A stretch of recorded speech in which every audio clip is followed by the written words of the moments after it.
Rich dad poor dad పుస్తకం రాసిన famous finance గురు Robert Kiyosaki ఇన్వెస్టర్లు హెచ్చరించారు. ప్రపంచ చరిత్రలోని అతిపెద్ద మార్కెట్ క్రాష్ ఇప్పటికే ప్రారంభమైందని తెలిపారు.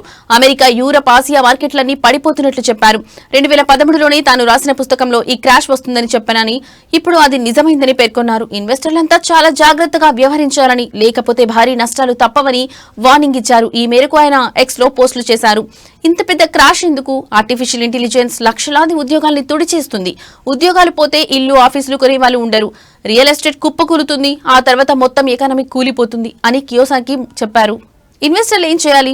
ఇన్వెస్టర్లు వెంటనే బంగారం, వెండి, బిట్కాయిన్, ఇథేరియం వంటివి కొనాలని కియోసాకి సలహా ఇచ్చారు. ప్రస్తుతం వెండి $50 వద్ద ఉందని, త్వరలో $70కు చేరుకుంటుందని, 2026లో $200కు వెళ్లవచ్చని కియోసాకి అంచనా వేస్తున్నారు. ఇక బంగారం $27,000 వరకు దూసుకుపోవచ్చని తెలిపారు. బిట్ కాయిన్ $2,50,000లకు వెళ్తుందని చెప్పారు. ప్రస్తుత పరిస్థితుల్లో అన్నింటికంటే వెండి బెస్ట్ అండ్ సేఫ్ ఇన్వెస్ట్మెంట్ అని కియోసాకి పదే చెబుతున్నారు.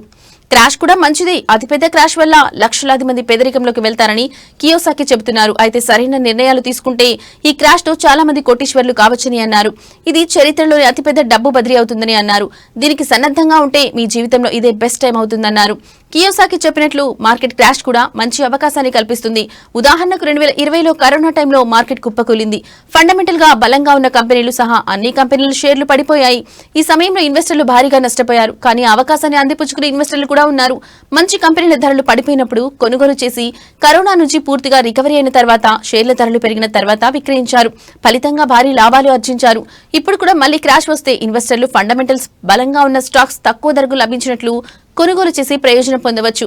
మరి కియోసాకి చెప్పినట్లు మార్కెట్ క్రాష్ అవుతుందా, లేక ఆయన మాటలు ఉత్తివేనా? రాబోయే రోజుల్లో తెలుస్తుంది.